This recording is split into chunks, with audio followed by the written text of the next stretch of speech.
world is already so full of contradictions, I sometimes believe we have no idea where we're heading. Well, now the radical idealists have joined the fray. Well, maybe the Fermi Paradox favours a more recent explanation. Puzzled? Well, much more on this later. But let's start with the contradictions and hypocrisy when it comes to EVs. I'm Dave. Welcome to Dave Takes It On and the news channel. Well, contradiction number one.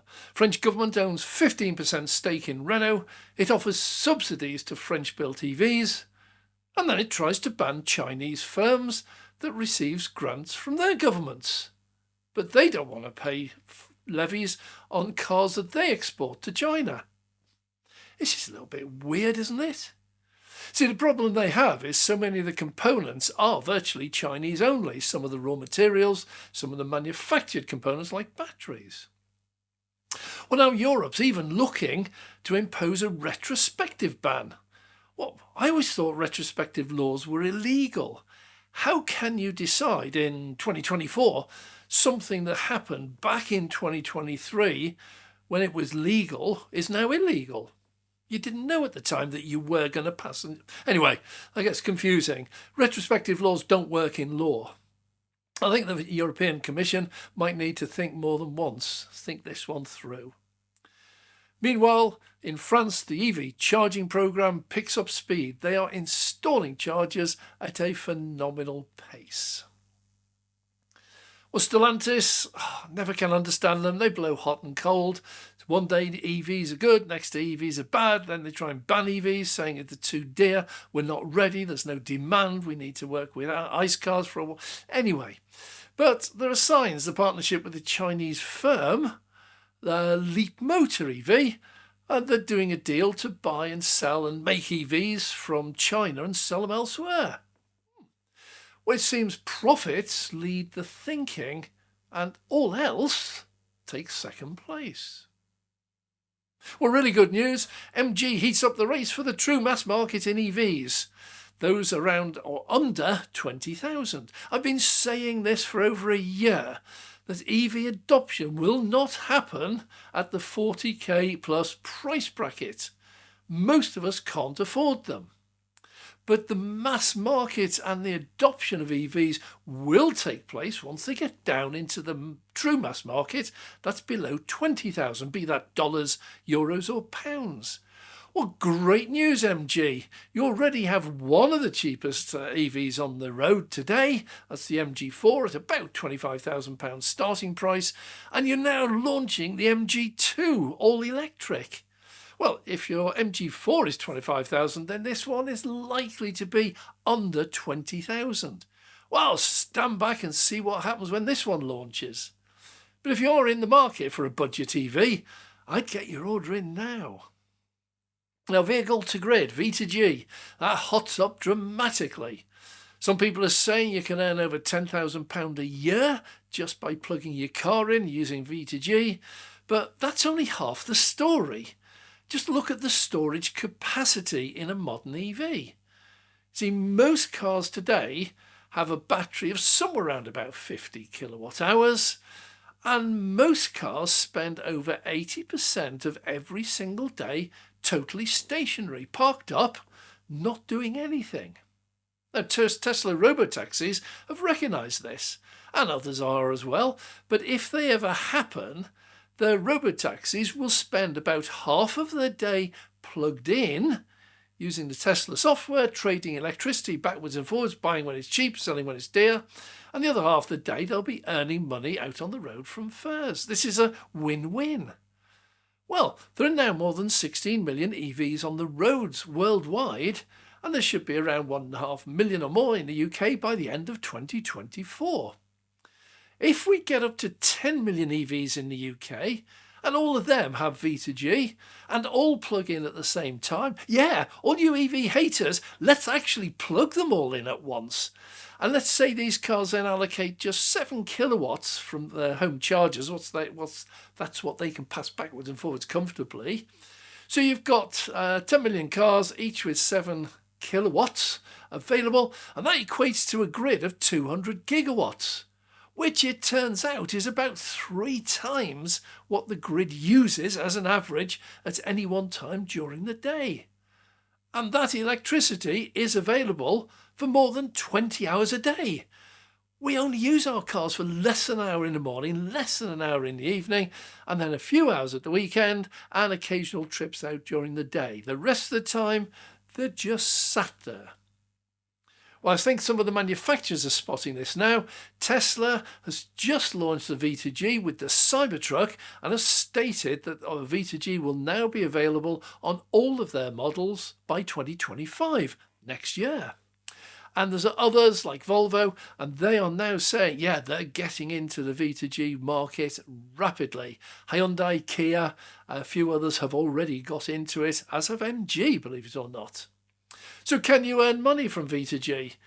Or can we run the grid entirely from EVs? Could our grid become 100% EV based? Well, watch out, we have a special coming out, a V2G special video out later this month. Well, Hacvkney Council is set to become the borough with the densest network of EV chargers of any area in the country when they roll out thousands of new Zest chargers by the end of 2026. Unless there are any challengers out there who want to take them on. Well, EV deniers and haters claim that EVs produce more CO2 than ICE, and they have a point, but not the one they would like. Yes, the materials used to produce the car produce more CO2 than those used for an ICE car. And yes, the manufacturing process of an EV produces more tonnes of CO2 than that of a comparable ICE car. But there they seem to stop the comparison. They stop comparing apples for apples. What we need to do is check the operation after the manufacturing, and ICE cars suddenly produce over twice as much. But then look at the direct emissions. Well, this graph is for the life cycle of the cars, so after the first few years, ICE drops behind in CO2 production and continues to accelerate away for the rest of the life of the car. But we already knew this. Well, Apple abandons its EV dreams. Yeah, I know this is a bit late, others have covered it, but we need to see why. And it comes down to lack of data from EVs and people driving them. See, they all run AI. Apple runs AI. They need an absolute mass of data so it can learn. Apple has that mass of customer data, but it doesn't have any driving data. See, Amazon also has that. They have an absolute mass of customer data, buying practices, habits and everything else, but again, they have no driving data. Tesla, on the other hand, has 4 million cars, all driving around about 10,000 miles a year, and they've been doing this back till 2012. They have an absolute mass of data, far more than they could possibly use. Apple has none, Amazon has none. So Apple has realised that their AI can't learn to do full self-driving. Well, they're going to stick with what they do best. And I do like Apple. I use a lot of Apple products myself, so I'm really pleased with this decision. Well, we look at Tesla factory output versus capacity, and this is quite an interesting figure. Not many people concentrate on this. Fremont, they claim, can produce in excess of 500,000 cars a year, 500,000. And Fremont is running at pretty much 100%. Shanghai, before the expansion that's underway, has been projected it can produce over 1 million cars a year, and they're also running at 100%. Now, Berlin isn't. Now, excusing the arson which has happened recently, I'm going to cover that in a minute, but Berlin, before that, was only running at about 30% of its capacity, and Texas was only running at 20%. Now, Tesla sold almost 2 million cars last year, so using the capacity from their existing factories, that can go up to 3.5, maybe even 4 million before they need any new ones. And there are new factories already on the way. They've got Mexico and shortly to announce Indonesia, possibly one in India, and they're also talking about the UK. But these are on the way. Well, Tesla grid-connected battery storage plant is running at 100%. And that's just ordered some new land in Shanghai, whether they're buying it or renting it, I don't know. But that is going to be opening a factory which will be operating in Q3 of 2024. Now, their existing factory is already flat out, and they have a waiting list about 2 years for their battery packs, their Megapacks. So there's a huge, massive growth worldwide in grid-connected battery storage, and the reason is it is becoming, or has already become, the cheapest form of energy available. And one of the reasons for that is you don't have to make the energy. You see, with Autobidder and a Megapack, all you do is plug it into the grid, switch it on and sit back. It will look at the price of energy throughout the day, it will buy it when it's at its cheapest, and it will sell it back to the grid at its dearest. You have no maintenance costs. The Megapacks come with a built-in maintenance package, and you just literally sit back and make money. And some of these Megapacks are making £1 million a year or more on their own. So you can understand Tesla wants to expand this business. They are already the world leader, and this new Megapack factory in Shanghai will make it by far away the biggest in the world. Okay, there's been a huge amount of hype recently on the Cybertruck, and it is now the must-have vehicle for celebs. Kim Kardashian, Justin Bieber, Jay-Z, Lady Gaga, Pharrell Williams. Yeah, I had to look that one up. Ford. Oh, hang on. Who? Ford, Porsche and Toyota. Well, they've all bought Cybertrucks as well. Any guess why? Well, I have to say, even if you hate it, and even if you detest and abhor Elon, someone somewhere has done an absolutely brilliant job in creating the world's largest advertising spree without spending a single penny or cent on advertising. And it is now the only car to be seen in if you are one of the in crowd. Never before has a car pulled up to fuel or charge and had such crowds of people gathering nearby, taking selfies, wanting to look inside. Maybe this is a selfie world record. Well, back in the UK, EV sales leaped 21% year on year. EVs themselves leaped 4.5%. EVs are here to stay. We are growing slower than I would like, but we are growing still. And in fact, all countries are showing growth in new sales. EVs are here to stay. I'm sorry to say to the people who can't charge at home that there are enough people who can charge at home to make a 10x growth quite possible and likely, and then we have a hope that the technology will catch up rapidly for those who can't yet charge at home. So sorry if you feel you're being left out, those who can't charge at home. In some ways you are, but it's early days. Please have patience. Now, it seems that Legacy Auto is, they're packing up in Europe and China and America, and they're moving off to Brazil. Why? Well, first of all, there's no 2035 ban on the sale of new ICE cars. They have no worries about pollution, they have cheap labour, they have no government interference. This seems like an ideal move to many of the Legacy Auto in Europe, particularly Germany, who all seem to be heading off and opening up factories and collaborative deals in Brazil. Maybe they know something that we don't, but it looks like they can't hack the EV market in their own home market of Europe. They certainly can't hack the market in China anymore, so they see Brazil as a logical move. But they're not going there with their EVs, they're going there with their ICE cars. So we'll see how that one plays out.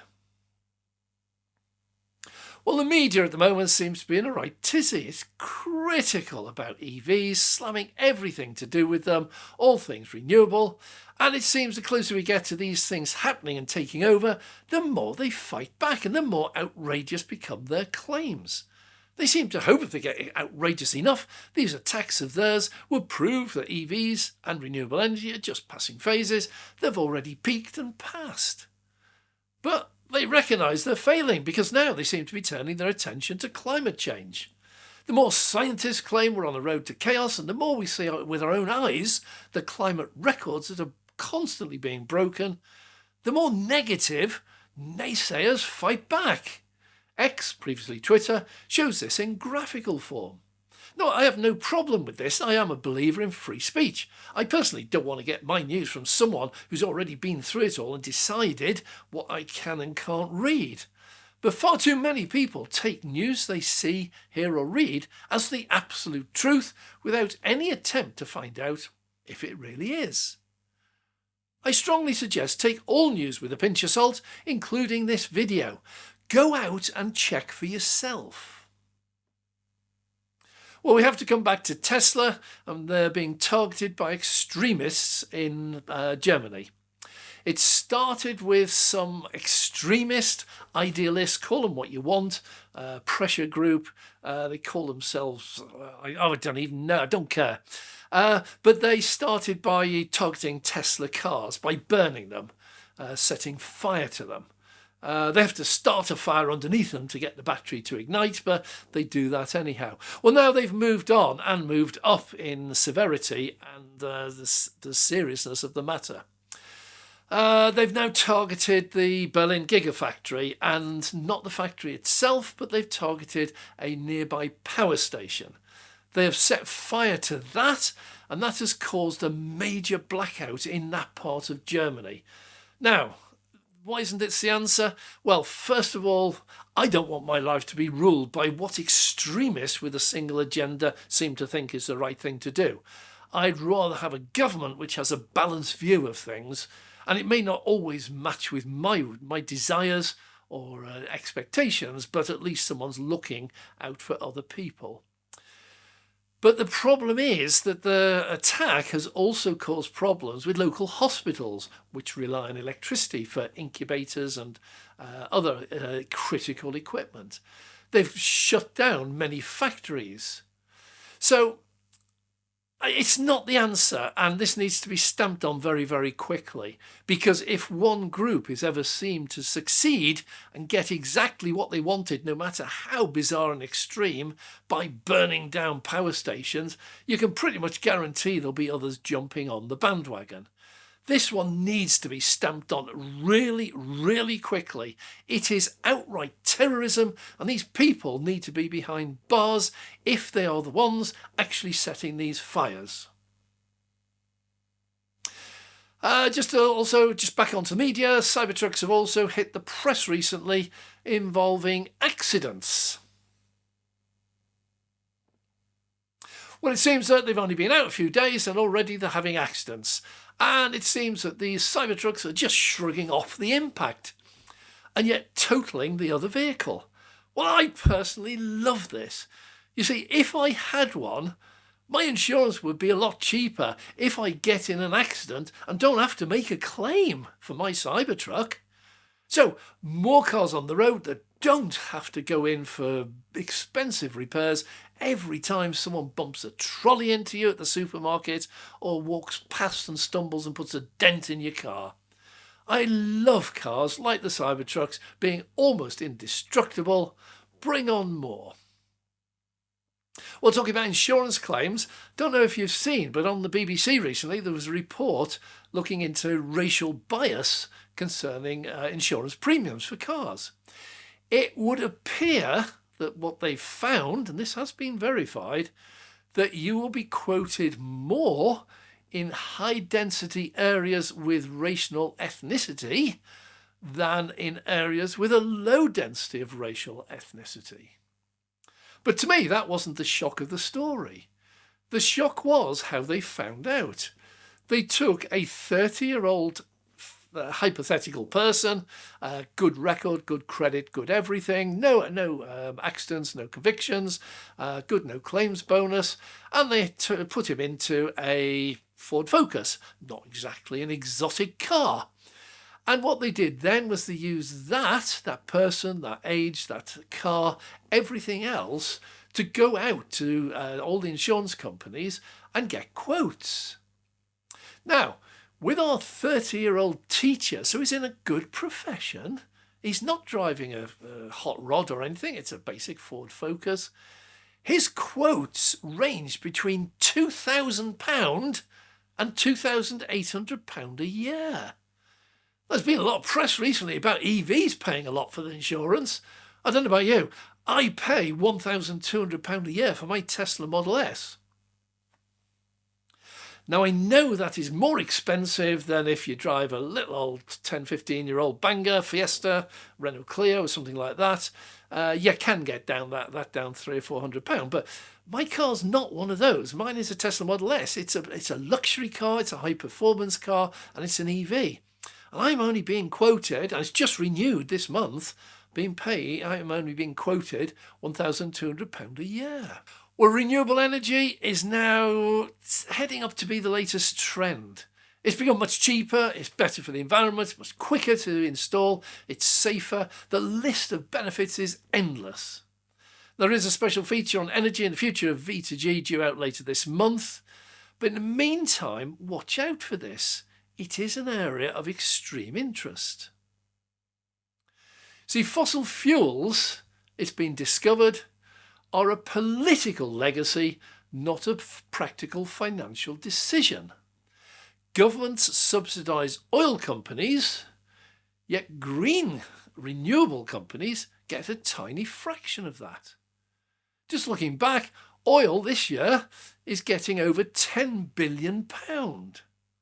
The green renewable energy market has had 40 billion over the last 25 years.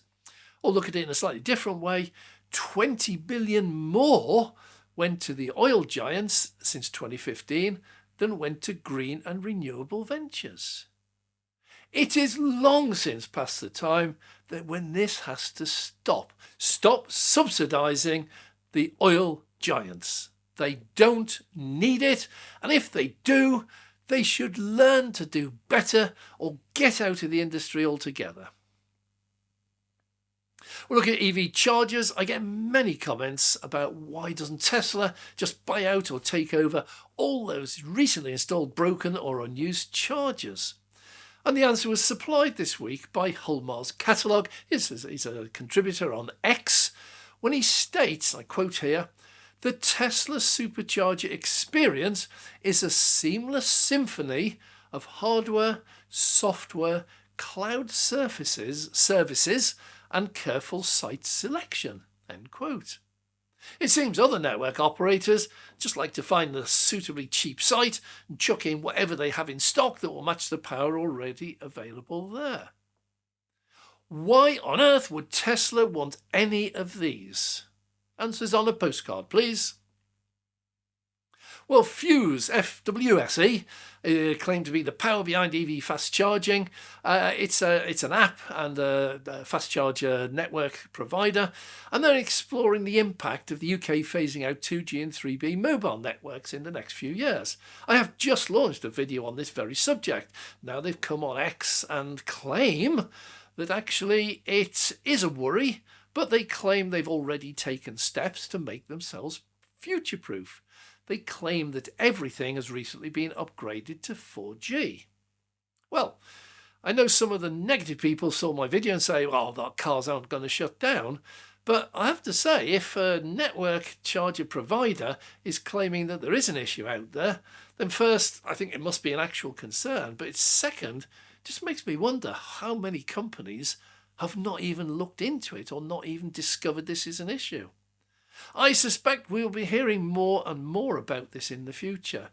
But I also expect, as I pointed out in my video, that there are some products already that no longer operate. And they are at this stage down at the Kindle end of the market. Some of the early Kindles no longer can actually download over-the-air e-books. But also it seems to affect the smart meters that you and I have fitted in our homes, controlling our energy coming in and out. Some of those are also 2G, and the utility companies are starting to look into that. So those of you who commented on my video that cars aren't going to be shutting down, I wouldn't be so sure about it. Well, London's back in the news after the ULEZ.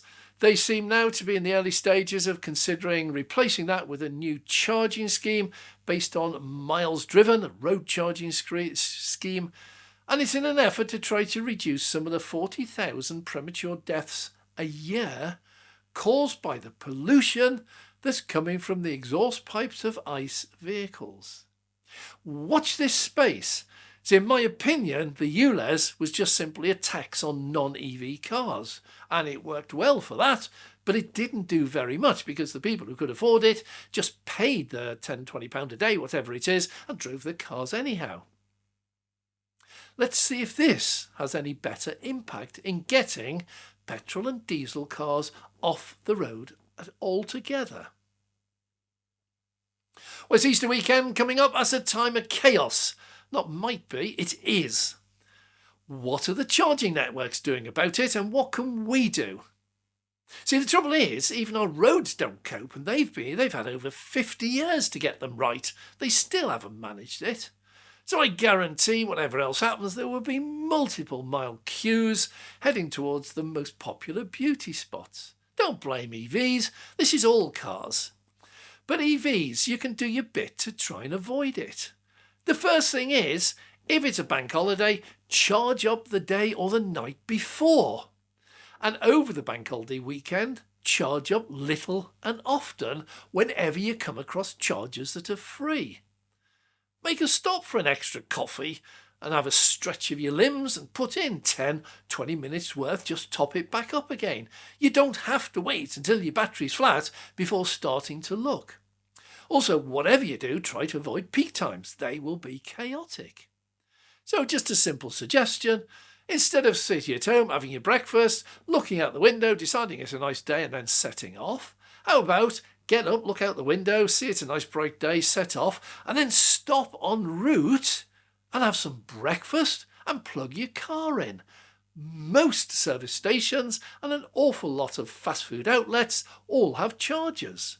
Now, if you have kids with you, I'm sure they would absolutely prefer a McD breakfast anyway. My grandkids certainly do. When we have them here, no matter what we cook them, they'd much rather go down to McDonald's. Anyway, final thought. While many see AI as an absolutely huge growth industry, I feel the energy industry is already much bigger and seems to be growing much faster. We're in a transition from fossil fuels to renewables, like it or not, and that will have huge impacts on all of us.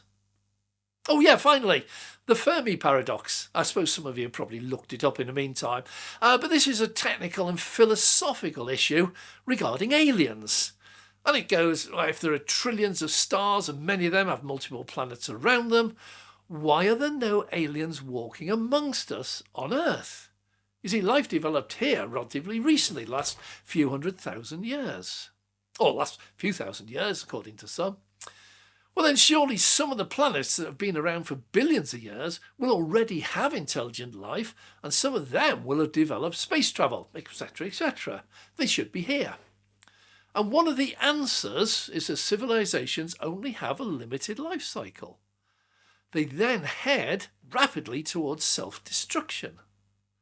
Now, looking at the rate we're going through our natural resources and the way we treat the planet and the nuclear weapon proliferation and climate change, one actually is beginning to see that this is a logical answer.